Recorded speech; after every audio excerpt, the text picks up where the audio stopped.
C'est l'heure du corrigé pour la feuille R1. Alors, faisons un léger survol pour les 8 questions. Donc, la plupart des élèves, vous vous en sortez très bien pour le petit cône ici. Donc, l'aire de la base fois la hauteur divisée par 3, c'est le volume du cône. Et on remplace par les bons nombres et on obtient 96 pi millimètres cubes.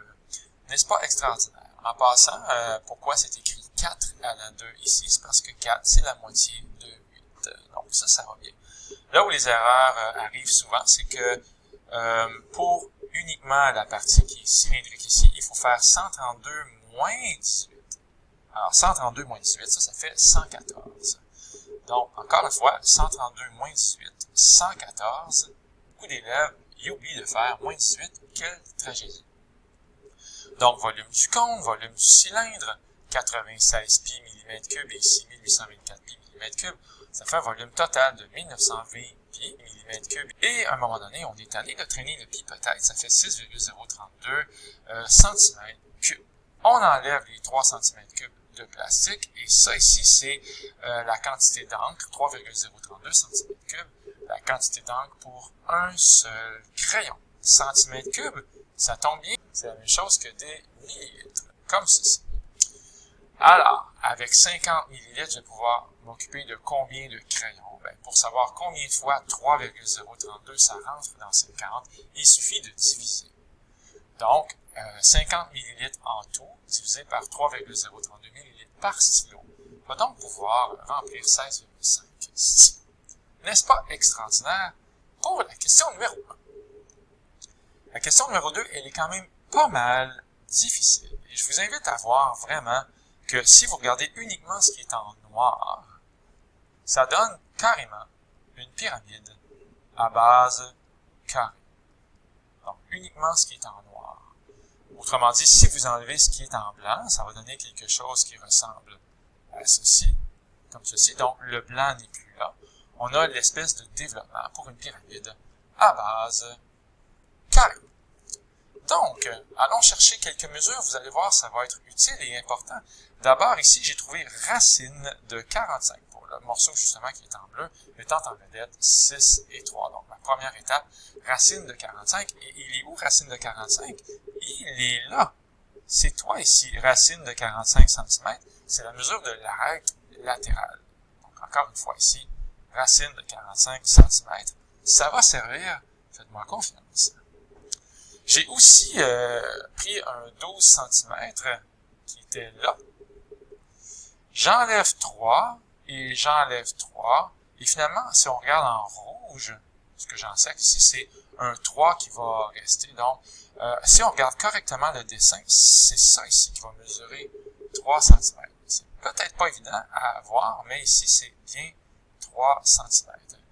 Et pourquoi j'ai besoin de ce 3 cm-là? Parce qu'il va y avoir un Pythagore qui va arriver bientôt pour trouver la hauteur. Donc, j'espère que vous comprenez bien ce petit triangle rectangle que je suis en train d'ajouter dans mon dessin. Donc, je vais avoir besoin de trouver la hauteur éventuellement pour trouver le volume de cette pyramide à base carrée.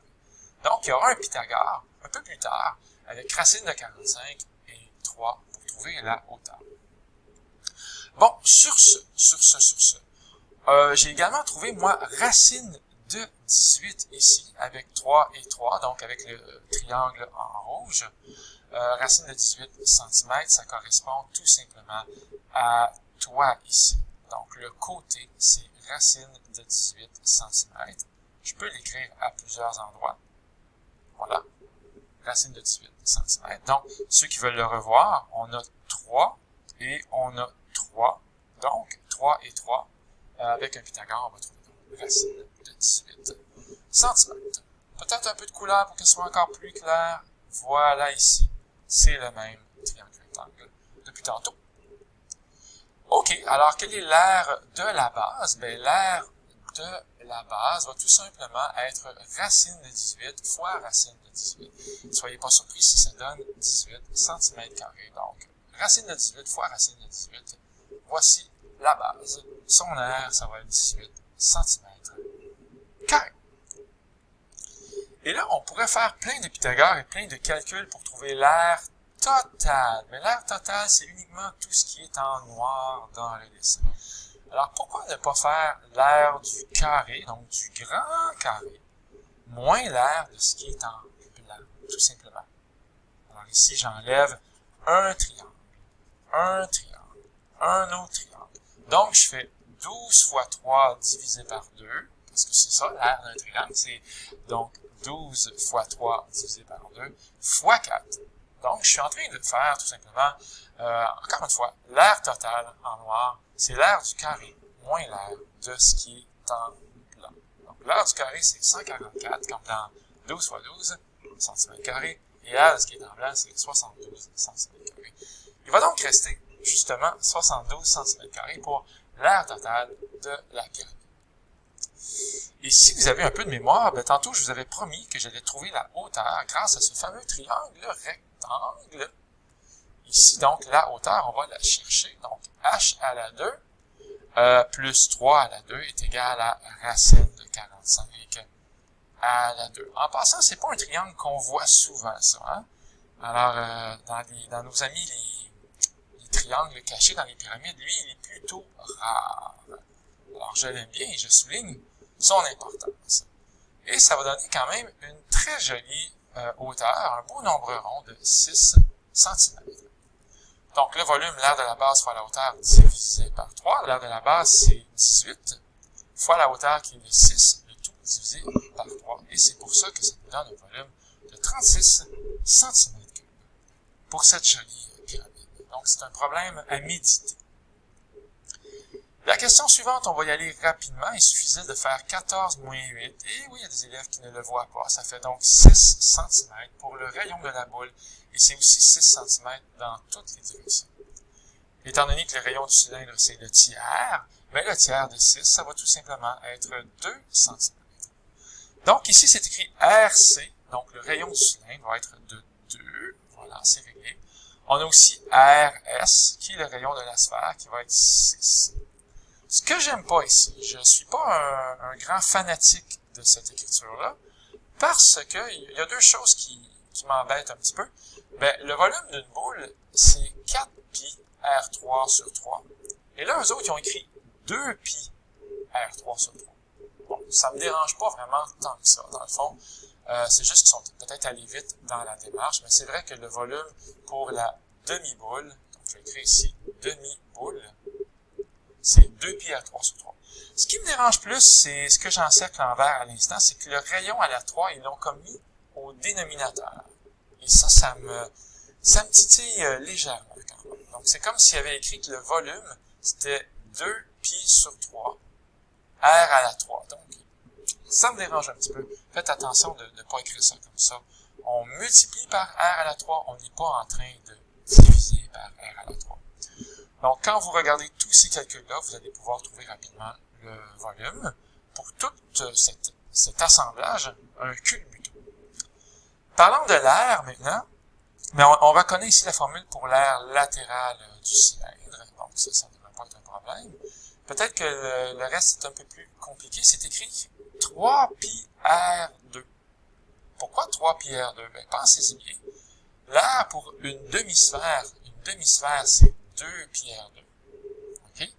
Puis si vous regardez uniquement maintenant ce qui est en mauve,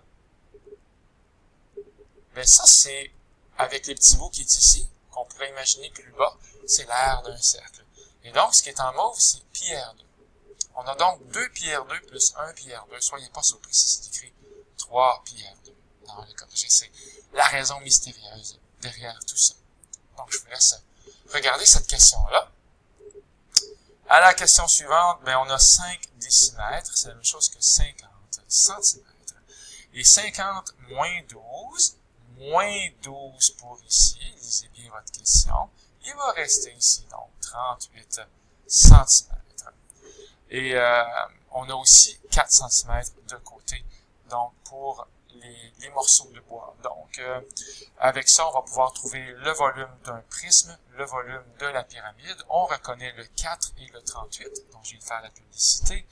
Pour la pyramide aussi, on a toutes les informations nécessaires.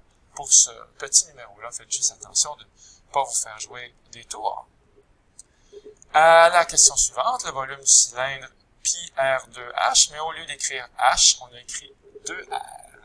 Donc voilà, encore une fois, au lieu d'écrire H, on a écrit 2R. Et ça donne un volume de 2 pi R3. Le volume de la sphère, c'est 4 pi R3 sur 3.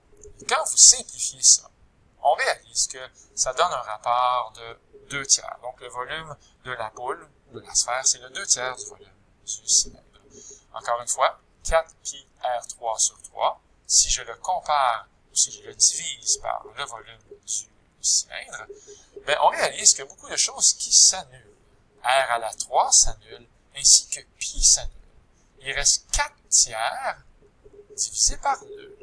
Et 4 tiers divisé par 2, chers amis, ça fait 4 sixièmes. Ça fait aussi 2 tiers. Donc, encore une fois, le volume de la boule, c'est le 2 tiers du volume du cylindre.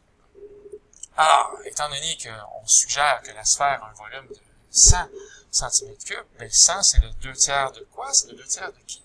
C'est le 2 tiers de 150. À la question suivante, il n'y a pas vraiment de piège, vraiment pas en fait. La seule chose que vous pouvez voir, c'est le 88 qui correspond à 22 fois 4, parce qu'on fait le tour, 22 fois 4, donc c'est comme si c'était le périmètre de la base de la pyramide. Donc, périmètre de la pyramide. Donc, 88 fois l'apothème, justement, on l'a, c'est donné, donc fois l'apothème, 24. Le tout divisé par 2. On a donc l'aire latérale d'une pyramide. On n'oublie pas de faire fois 2, parce qu'il y a 2 pyramides.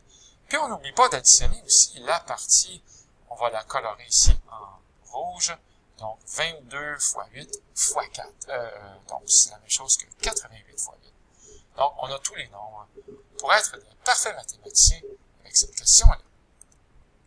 J'adore la question 5, c'est ma question préférée. C'est un mélange, c'est un mariage entre l'algèbre et la géométrie. Ici, on reconnaît l'aire qui est 4 pi R2. Alors, ici, on a une demi-sphère, donc c'est 4 pi R2 sur 2. Mais il ne faut pas oublier le cercle qui est en dessous. On va célébrer son importance ici. Le cercle, donc, c'est pi R2. Alors, ça fait 4 demi comme 2 entiers. 2 pi R2 plus pi R2. Ça fait, alléluia, 3 pi R2. Qu'est-ce qu'on voit maintenant dans le dessin suivant? On a ici le quart d'une sphère. Donc, 4 pi R2 divisé par 4. N'est-ce pas merveilleux? Ça va donc faire pi R2 pour la partie qui est en rose. Mais on n'oublie pas qu'on a un demi-cercle ici et un demi-cercle ici. Donc, 2 fois un demi-cercle. En tout, quand vous regardez ça comme faut, les deux s'annulent, il va rester, dans la joie la plus profonde, il va rester pi R2 plus pi R2. Donc, 2 pi R2. C'est l'aire de cette espèce de sphère qui a été coupée 2 fois. Et maintenant, si on la coupe une dernière fois, et là, je vous demanderai d'être concentré et de bien regarder ce dessin-là ici. Le couteau, il a coupé à droite, il a coupé en dessous, et il a aussi coupé devant. Touc! Et qu'est-ce qui reste? Il reste une partie bombée qui correspond à 1/8 de sphère. Alors, ne soyez pas surpris si c'est écrit 4 pi R2 sur 8. Mais qu'est-ce qu'on a? Qu'est-ce que les coupes nous ont donné comme récompense? Bien, ici, clairement, on voit qu'on a un quart de cercle. Mais savez-vous quoi? Le quart de cercle, il va être là 3 fois. Donc, une fois devant, une fois à droite et une fois en dessous. Donc, on a 3 quarts de cercle. Alors, quand on fait le ménage avec tout ça, 4 pi R2 sur 8. 4 pi R2 sur 8 plus 3 pi R2 sur 4. Et ça va donner 5 pi R2 sur 4. Tout simplement. Parce que 4/8, c'est la même chose que 1/2. Ou 2 quarts. Et 2 quarts plus 3 quarts, ça fait 5 quarts. Bien! Et pour la dernière question, qui est de loin la plus difficile, si vous regardez correctement, vous avez un petit cône et vous avez un grand cône. Wow! Et ces cônes-là sont semblables. Et on peut trouver un rapport de similitude de 20 sur 12, comme dans 5 sur 3. en comparant les diamètres qui sont à la base des cônes. Donc, 20 avec 12. Alors, on le voit ici, le 12, c'est le diamètre du petit cône. Alors, ce rapport de similitude-là va être très important pour aller trouver c'est quoi l'apothème du grand cône. Alors, l'apothème du grand cône, ça va tout simplement être A plus 10. Le 10, on le connaît. Et l'apothème du petit cône, ici, j'ai mis A pour l'apothème du petit cône. Donc, en faisant A plus 10, je vais même l'écrire ici, ça nous donne l'apothème du grand cône. Mais devinez quoi? Devinez quoi? On va pouvoir écrire ceci. Voilà. L'apothème du grand cône sur l'apothème du petit cône, ça aussi, c'est le rapport de similitude de Saint-Pierre. L'apothème du grand cône, c'est A plus 10, et l'apothème du petit cône, c'est A. Donc, A plus 10 sur A, c'est 5 tiers. Et pourquoi il y a des petites flèches en rouge que j'ai mis ici? Ben, c'est tout simplement parce qu'on va faire un produit croisé. On va faire 3 fois A plus 10, ici, comme dans 3A plus 30, est égal à A fois 5, comme ici, 5A. Et on tombe dans la section secondaire 2. Enfin, il était temps. Donc, 3A plus 30 est égal à 5A. On va trouver que A vaut 15. Attention, A vaut 15.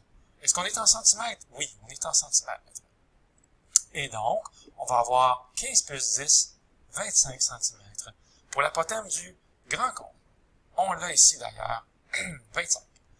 Et maintenant, en calculant l'aire latérale du grand cône moins l'aire latérale du petit cône, on va pouvoir trouver l'aire latérale de cette espèce de bol-là. En passant, il va falloir faire x2 parce qu'on parle de l'intérieur et de l'extérieur aussi. Donc, allons voir qu'est-ce qui se passe. On va écrire ici pi fois r fois a, donc pi ra, ça c'est l'aire latérale d'un grand cône. Je suis en train de massacrer pas mal mon dessin. Moins pi fois 6 fois 15, encore une fois c'est pi ra, mais cette fois-ci c'est l'aire latérale du petit cône. Donc on enlève, et c'est pour ça qu'il va rester dans la joie la partie mauve, ce qui fait environ 502,7 lorsqu'on soustrait. On trouve aussi l'aire à la base du bol. Bien sûr, on a quand même un cercle qui est à la base du bol, sinon la nourriture elle va tomber par terre, et qui va nous donner 113,1 cm². Donc, encore une fois, on fait x2 pour chacun de ces résultats, le contour et le fond, parce qu'il faut peinturer des deux côtés, à l'intérieur et à l'extérieur du bol. Et c'est ça qui est ça. Ça nous donne 1231,6 cm². Donc, c'est le corrigé pour la feuille R1. Et je vous salue tout le monde. Et on lâche pas.